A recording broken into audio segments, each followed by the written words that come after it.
Hello everybody and welcome back to my podcast, Esme's Country Life. In today's episode, I'm going to be talking about the strangest thing my horse Joey has ever spooked at. We're also going to be talking about bringing him back into show jumping, as well as my time at the European Championships of eventing and lots more of what I've been up to. But before we begin, I just want to say a huge thank you to the sponsor of the podcast, Red Post. Red Post is an equestrian country store based in the UK and they also ship all over the world. And guys, I'm saying it now, but this week is the week where we are officially in the mud zone. Yes, the fields, they are wet, they are muddy, and do you know what that means? It is now welly boot season, or just boot season in general. And I tell you what, the one thing that really does help you survive through the autumn and the winter is a good pair of boots. And do you know what you can get them from? Red Post. You know what also is great to get you to survive through autumn and winter? A duvet coat. Get yourself a big, warm coat, wrap yourself up. Also, I use my duvet coat as more of a sheet actually, to just cover myself up to stop the mud from just getting everywhere.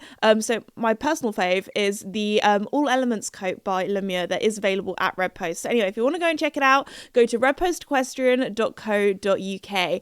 Anyway, let's get into today's podcast episode because I need to tell you about the weirdest thing my horse Joey has ever spooked at. Now this boy, he's not really a very spooky horse. Like, he's actually a very bold horse in general. Like, as I said before, we've been doing some work in equitation in my previous podcast episodes. That has a lot of different weird equipment. Super chilled with that. Tractors, super chilled with that.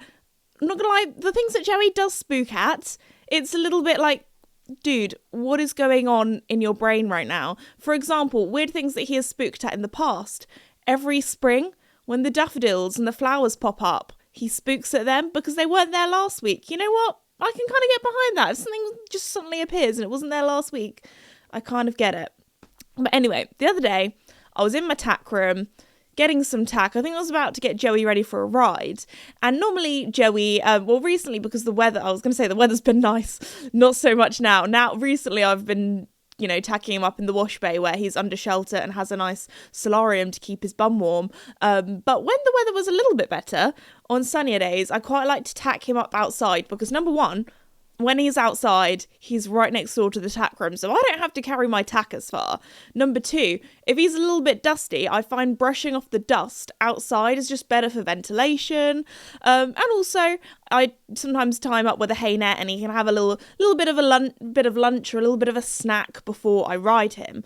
But anyway, so he was by the fence with his hay net. Normally, if Joey either has humans with him, a friend with him, or food with him, he's pretty quiet, he's pretty happy, he's a simple horse. If he's got one of those things, he's, no issues.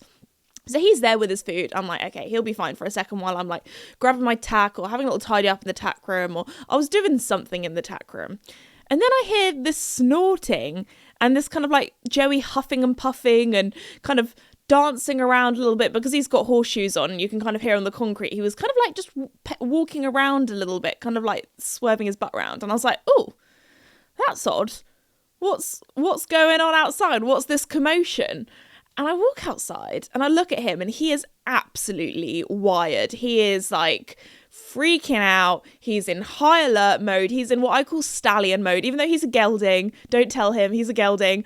When he goes into what we call stallion mode is where he just kind of puffs himself out. He grows like 3 hands taller and he really puts his head up high and he's ready for action. He's ready for whatever life has got to face him. So anyway, I'm like, what is going on? Like, what is he like? Sometimes he does, prick his ears up a little bit if there's horses from the local stables riding on the road, that kind of thing. So sometimes he like listens out to that and he's like, oh, friends, other horses, that kind of thing. But no, I was like, what is he? Maybe the chickens, they were making some noises. So I was like, oh, maybe he's, Johann's doing our cockerel. He's doing his cockadoodaloo, maybe. But no, he hears Johann do his cockadoodaloo all the time. I was really trying to rack my brain of what he was looking at because I couldn't see anything. And then I heard this kind of like gas noise. And for half a second, I was thinking maybe because I was like, because it sounded like it was coming from the tack room, but the only place that we have gas at the stables is in the wash bay for our hot water shower. And I thought, maybe we have some sort of gas problem, and this, like, Joey is just super intelligent. He's like, Esme, we've got a gas leak. We need to go now. Like, action stations. I was thinking, what is going on? And then I could see, like, no, he's not facing the wash bay. He's looking up in the air. So anyway, I look up in the air, and below and behold, there is a full hot air balloon, like a full-on hot air balloon. And it's not like, you know, like an aeroplane in the sky that's super far away. I mean, this thing was only, you know, probably like 10 meters above us. Like, this thing was like right above the stables. And I was like, what on earth? So I was like, no wonder Joey was like dancing around, snorting like a dragon. Because I was like, what's going on? To be fair, he was pretty brave. He was a mixture of that and doing the kind of like mannequin challenge where he was just standing completely still, staring at it like a pointer. Like, what is this thing? Is it aliens that have come down from a different planet that are going to abduct me? Like, I don't think Joey has ever seen a hot air balloon in his life. And to be fair, we don't normally get hot air balloons around where we are. And the thing is, I'm pretty sure with hot air balloons, you can't really like steer them. You can't really, you know, you just have to go with the wind and see where you land. So anyway, I'm pretty sure it looked like, because they were obviously very low down, it looked like they landed in one of my neighbour's fields. So anyway, Joey saw a hot air balloon for the first time, and bless him, he was just so confused. He had no idea what was going on. He was really looking at it like, what? So anyway, let me know in the comments. I thought for this week's comment of the week, or for next week's, because technically you're going to comment it on this podcast episode and we talk about it next week. But let me know in the comments, what is the strangest thing your horse has ever spooked at? Because I would say a hot air balloon is probably quite far up there. Another thing that I think, this was with Casper, actually, this was a long time ago now, like probably like 10 years ago. The weirdest thing he's probably ever spooked at is a penny farthing.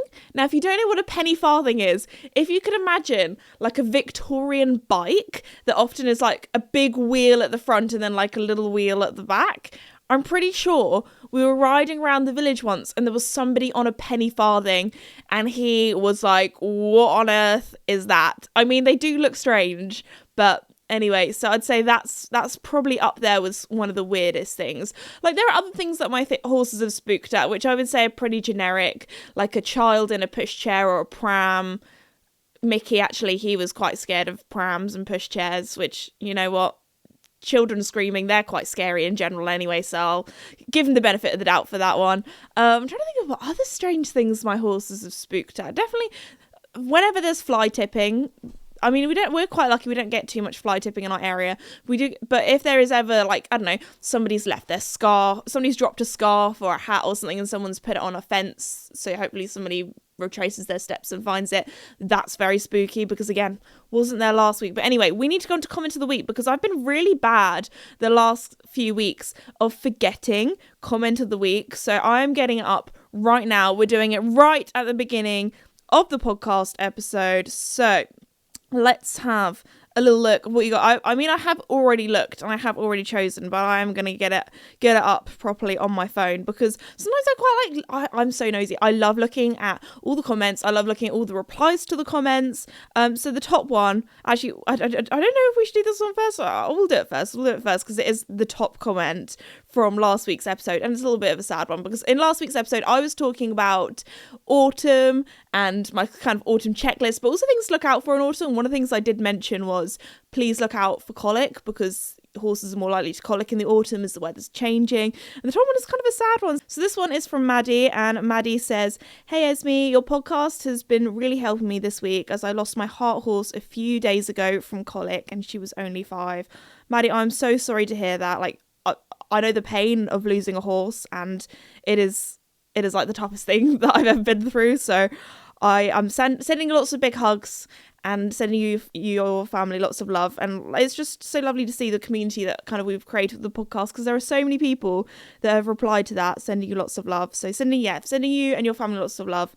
But anyway, we're going to go for a more light-hearted comment next to bring things back up again, because my question to you guys last week was, what should I dress my horses up for as Halloween? Now we've had some actually really good suggestions. We've had some wacky ones, I'm not gonna lie. We've had some weird ones.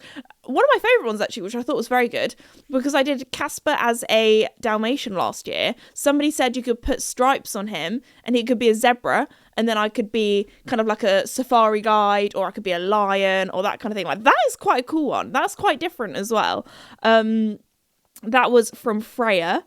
And then we also have another one that says that I should dress up Duke and me as F1 drivers, which is actually quite cool. If you didn't know, I'm a bit of an F1 fan, so maybe one of the horses could be the car and I could be the driver. Like, that could work quite, maybe not. I feel like that's going to be quite complicated. Like, how am I going to stick wheels on them? I don't know what my horses will think to that. So but no, we had lots and lots. Somebody said I should dress up as Johan, my cockerel, which I think that might be quite difficult. I could maybe get like a little feather boa or something, but I think it would be a very niche group of people that would know what I was dressing up as. But the second comment for comment of the week that has got lots of interactions is from Evie, and Evie says, we want an Alan update. Who agrees? Now, I'm finally going to give you an Alan update. It's been a hot minute. I apologise. I haven't updated you on Alan. Now, if you don't know who Alan is, actually, it works out well that I'm talking about Alan in today's podcast episode, because it's the Alan 1 year anniversary. Oh my goodness, time has flown by quickly. So, a little backstory. So every year, my family and I, we go to this like woodland fete or fair or that kind of thing. And it's at a park that my brother and I and my family used to go to when we were kids. And we had so much fun like going there all the time. And it's kind of sad because every year this woodland fair gets smaller and smaller and like worse and worse.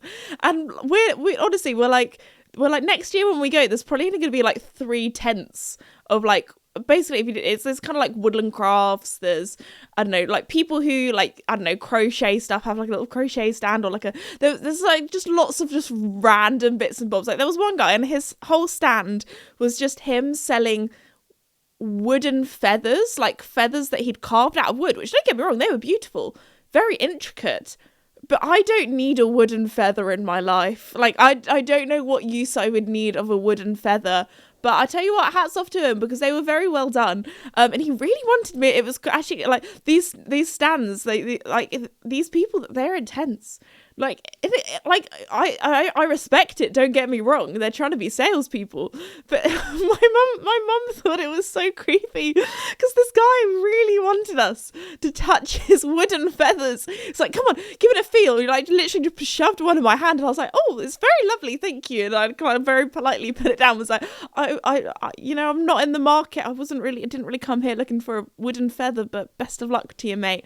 Anyway, but no, it's just like I don't know how to describe this woodland vet. It's almost like going into an alternate reality or an alternate universe where, I don't know, it's just, anyway, it's great fun. There's lots of just like people selling lots of different bits and bobs and that kind of stuff.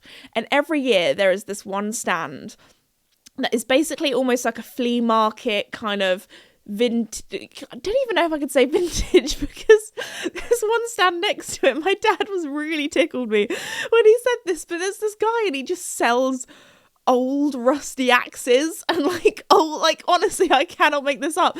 It's just like a load of stuff where it's like, who's buying this? Who wants a load of old rusty tools? And like some of the like handles are just like rotten, and it's like, what on earth is this place? Anyway, so we had a little laugh about that. But anyway, there's this kind of, old vintage, and there's just loads of just old stuff where it's like, don't get me wrong, my whole cottage is full of secondhand furniture. Same with my tack room as well, like loads of furniture from charity shops, loads of old, like, don't get me wrong, I love a little bit of oldie woldy bits, but this stuff is like, they have dolls that have like no heads, or like removed eyes, or like just like it is creepy. It is nightmare fuel. It's like, you know, in Toy Story, all the toys that kind of get left behind. That's what it's like, and it's so creepy. So anyway, Alan, if you didn't know, he is a wooden doll. I think it's actually a bottle stop. And basically, we were laughing because we were like, this is the creepiest thing we have ever found in our life. So last year when we were at this Woodland Fair, we bought him, I think it was like £2 or something. It was like £2. So we're like, oh my gosh, this is so funny, because it's always around my mum's birthday. So we bought him for my mum for her birthday because she was like, that's so creepy. She was really creeped out about it. And then it's kind of become like a funny thing in my family where Alan, we've been hiding him around the house. When my brother, he lived in Oxfordshire for a little bit. So whenever we would go to his apartment in Oxfordshire, we would go and like hide him somewhere in my brother's apartment. So it kind of became a funny kind of family thing where we would just hide him in random places. And then whoever found him would then hide him somewhere else. Now, I'm actually a little bit scared because Alan, he's gone walkabouts. We've lost Alan, guys. I'm scared. We don't know where he is. He's gone. He's not with us anymore. So, I mean, I'll keep you updated if we find him, but he is lost. I don't know where he is. I don't know if he's got lost in transit, where maybe, like when my brother, he's moved back now, so he's no longer in Oxfordshire. I don't know. But if we find him, I'll let you know. I don't know if somebody's just hidden him in a really good place, or if he genuinely has a soul and has just like gone somewhere on his own. Maybe he's gone to haunt somebody else. Maybe our time is over. Maybe, you know, our year with Alan is up, but we don't know where he is. And you know what? Wherever he is, I hope he's having a lovely time. So anyway, that is the Alan update for you all. It's not really much of an update, so I'd apologise. But again, if I find him, I'll let you know. But I don't know if maybe my brother is, you know, taking him back to uni, is hidden him maybe he's passed it on to his uni friends and maybe he's gone to terrorise them. I don't know. But it's been a little while since I've seen Alan, and I just wish him the best. But anyway, that is my update for you all. But anyway, next up, talking about shows, even though it was not really a show, it was a fate. But talking about shows, I was at the European Championships of Eventing at Blenheim last weekend. Had a lovely, lovely time. To all of you who came to my meet and greet, 'cause there were a lot of you there. Just want to say a huge thank you. You were all so lovely. It was so lovely meeting you all. Also, to everyone who came to my second meet and greet, I just want to formally apologise for the weather. I know I can't control the weather, but I still felt very, very bad because there was a huge downpour of rain right at the end of the day. And the amount of you, I felt so bad, that came into my little tent where I was doing my meet and greet and doing my signing, and were absolutely soggy and just covered in rain. I apologise. I still gave you all a hug and everything, even though everyone was soggy. We're all soggy together. To be fair, we're all horse people. At the end of the day, we're all horse people. And you know what? If I had my duvet coat on, then I would have been fine. You know what? At the beginning of the day, I was like, looked at, normally, BBC Weather doesn't let me down. Night before, checked old BBC Weather, had a little look. Looked like it was going to be a lovely warm sunny day. Perfect. Do you know what? The day before was a really hot, I was boiling. It was like summer was back. I was sweating because I took Joey for a ride around the forest and it was glorious. It was beautifully hot and sunny and I thought, it'll be exactly the same. It was a lot chillier, and you know what? I made a rookie mistake. I left my coat in the car. First thing in the morning, it was nice and mild. I thought, you know what? Just in my nice little waistcoat, I'll be fine. Oh no, it did get a little bit chillier as the day went on. But anyway, European Championships, had a lovely time. Normally, actually, I feel bad. Normally, at events and shows like this, I spend most of it chatting to people, which, don't get me wrong, I love. And that's what I'm there for. I'm there to, my job is getting photos of people, chatting with people, signing books, that kind of thing. But often at shows, I don't normally get to see much of the show. But to be fair, I go to a lot of shows. If you add it all together, I see a lot of horse sports. But actually, it was so nice at Blenheim this year because I actually managed to watch quite a bit of the cross country. So I was there on the Saturday, which is the cross country day. Charles Owen very kindly invited me into the kind of VIP tent area. So after I did my first meet and greet, and then I also did a chat on stage as well, which was so much fun. A lot of you guys asked me lots of questions. So thank you to everyone who came along to my live stage Q&A, asked me lots of questions. That was a lot of fun, so thank you. But yeah, after that, I had lots of filming that I had to do over the day. It was a busy day.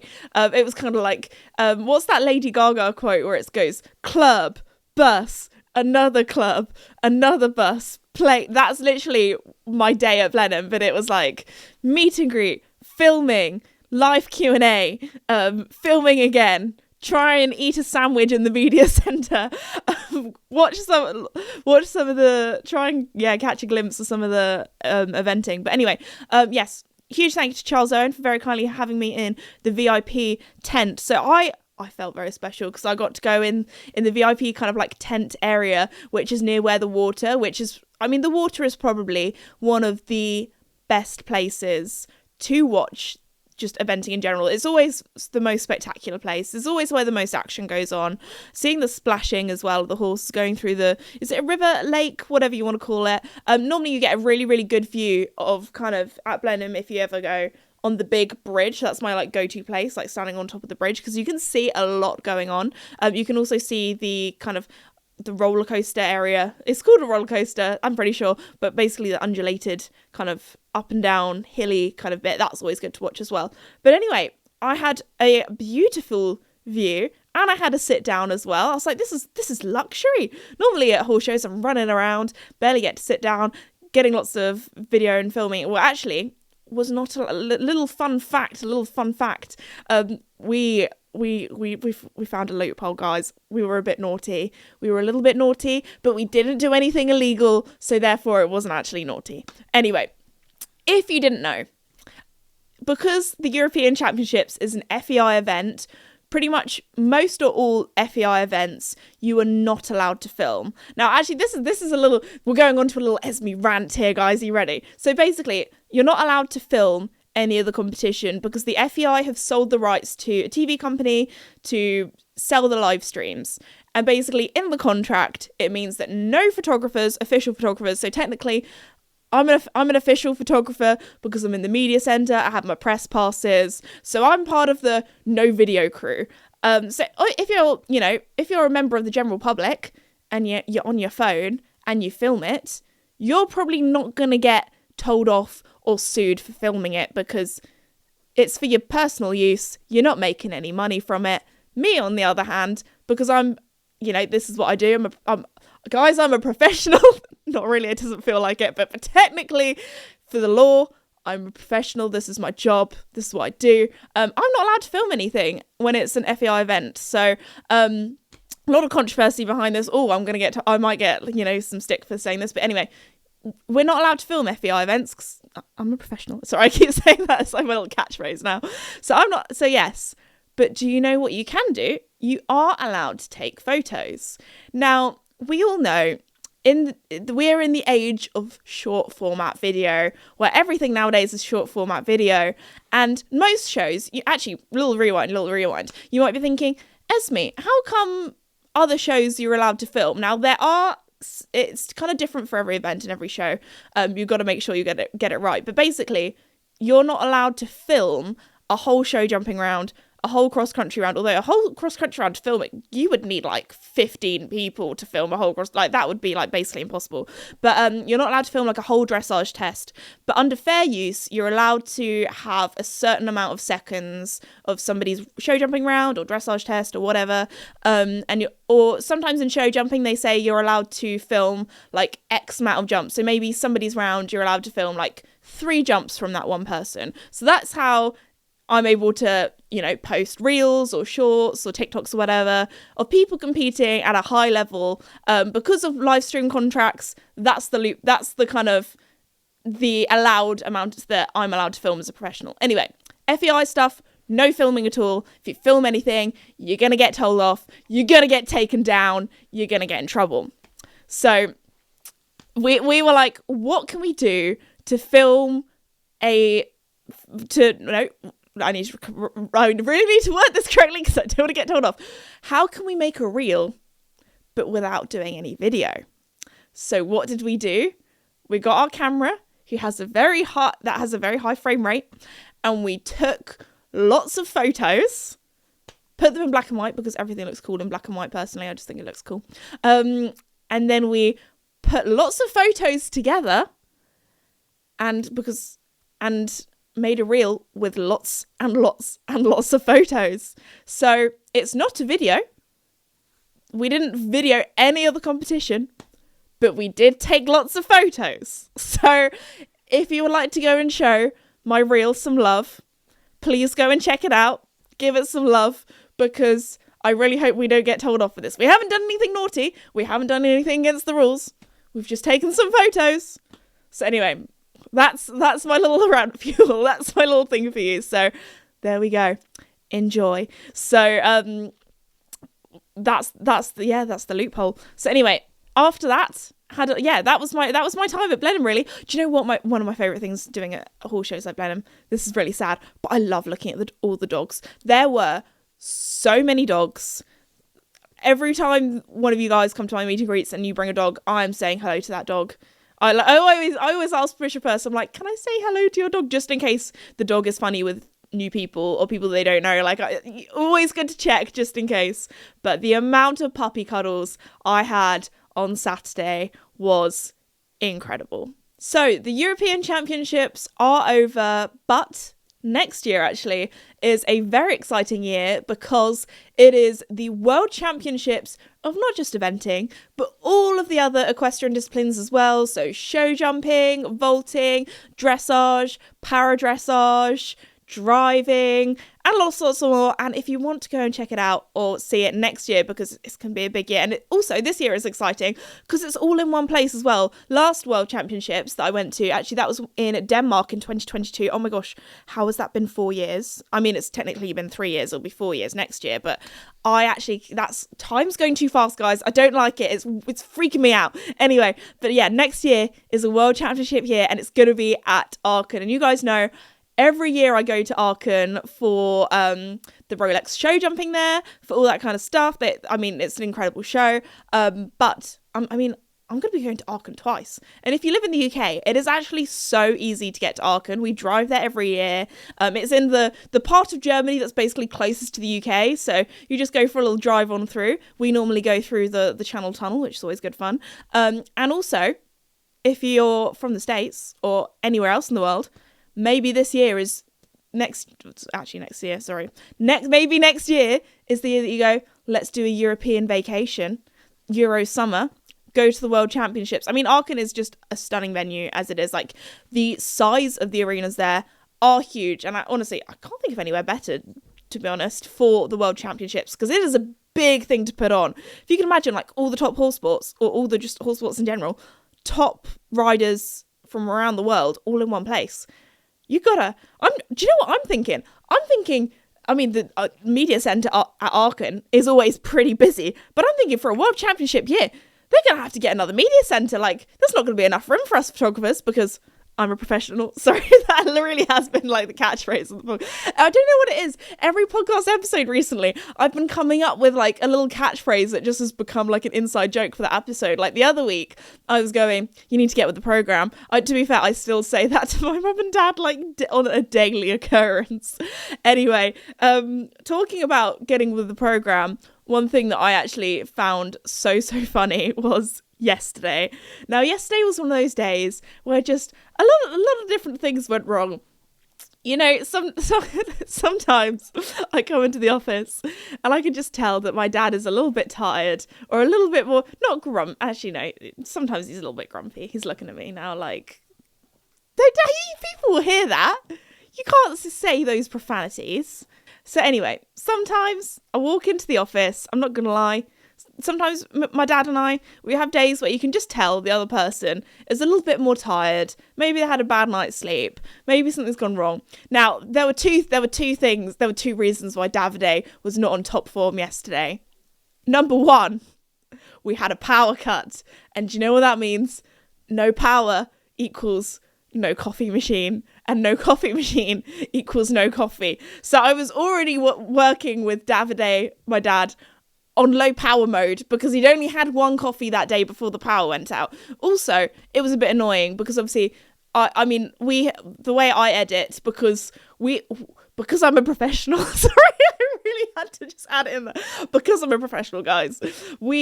I'm actually kind of sad because it makes me feel ill, the amount of money that we have spent on hard drives and on equipment for editing.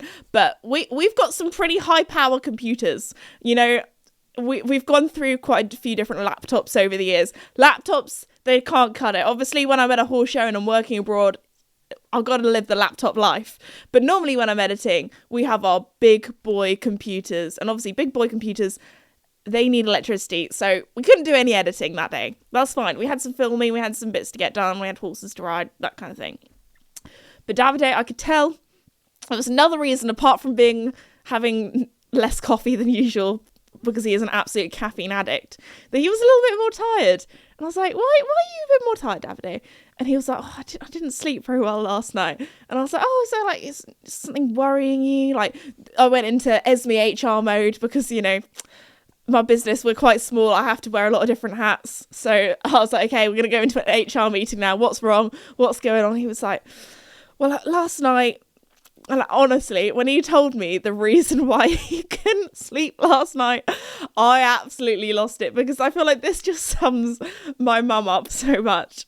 So anyway, last night, my dad was like, I woke up and right next to me, my mum was on her phone, which, number one, is the most out of character thing ever, because normally my mum's a very heavy sleeper. Like, she goes to sleep. I mean, this is where I get it from. Both of my parents, they go to sleep early and they wake up early. And I am the same. I am my parents' daughter. Like, I love a good early bedtime. So anyway, my dad woke up to the blinding light of my mum's phone, apparently. Full brightness. She was on her phone. And my dad was like, what is going on? What is this? Why are you on your phone? Like, what's the emergency? And do you know what my mum was doing at 2 a.m. in the morning? 2 a.m. in the morning. Now, you might be thinking, oh, did she get up to buy like Oasis tickets or concert tickets or that kind of thing? That was the kind of thing she was doing. No, do you know what she was doing? She was getting her Christmas food shop delivery in. And it's September. What is going on? What is going on? So apparently at midnight, now my mum said she didn't wake up on purpose. She woke up because she, I don't know, needed to go to the toilet in the middle of the night, like you do. And then she saw, oh, wait a second. While I'm up, do you know what I can do at 2 a.m. in the morning? The Christmas shop. The Christmas food shop. What in the world? Now, I don't know if anybody else is like this. So, because we live in the middle of nowhere, we are lazy and we get our food delivered by a food delivery van. And anyway, so she was getting her spot in, because apparently it's like the biggest competition ever. Like, between all the parents trying to make Christmas happen, everyone's in there trying to get their food. Well, apparently she got her food delivery spot placed. So woohoo, go mum, thank you. But honestly, I just found that so funny. I was properly laughing for a good 5 minutes. Just imagining my mum, full brightness, like trying to get the turkey and like trying to get all the roast potatoes or whatever, trying to get them. And then my dad just like trying to get to sleep, but there's just blinding light next to him of Christmas stuffing being added to cart. It just really tickled me. So anyway, we kind of joke that my mum, sometimes we call her Tiger Mum. And it comes from a place of love, you know. I don't know if anybody else, let me know if you have or know of a Tiger Mum. Now, Tiger Mums, I respect. This is, I don't know how this nickname came up. I think my mum named herself Tiger Mum, in all honesty. But it's a mum who will do anything for their children and for their family.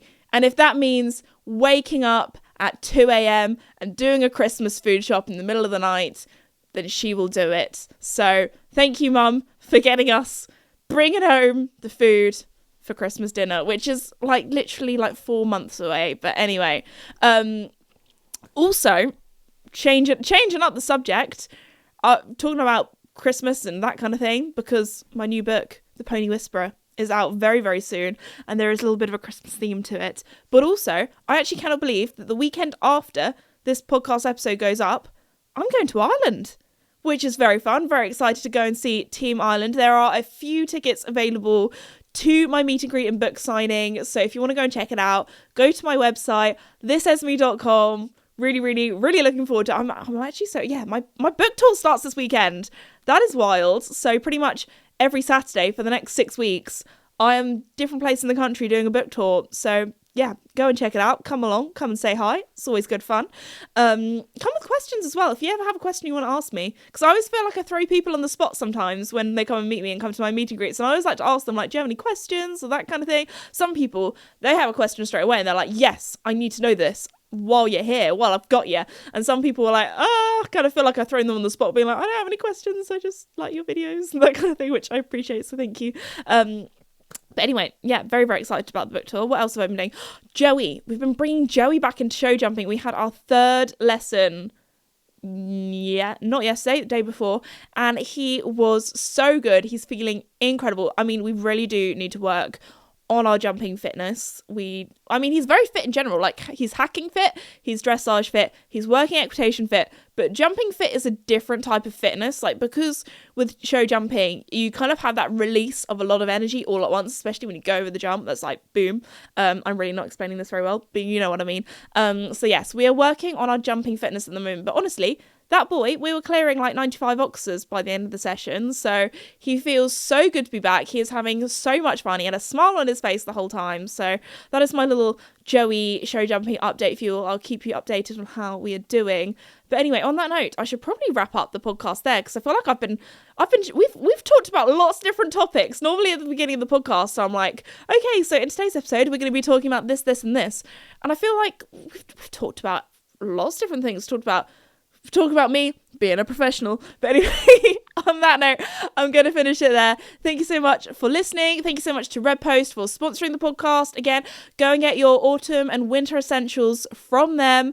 Go and check them out at redpostequestrian.co.uk, and I'll see you all in another podcast episode or in a YouTube video, or go and check out my reel that I made. All of the things. Check out all my things. I'm really bad at self-promotion, so I'm trying to do my best. I'm trying to be that content creator. But anyway, check out my stuff. See you next time. Have a lovely day. Bye.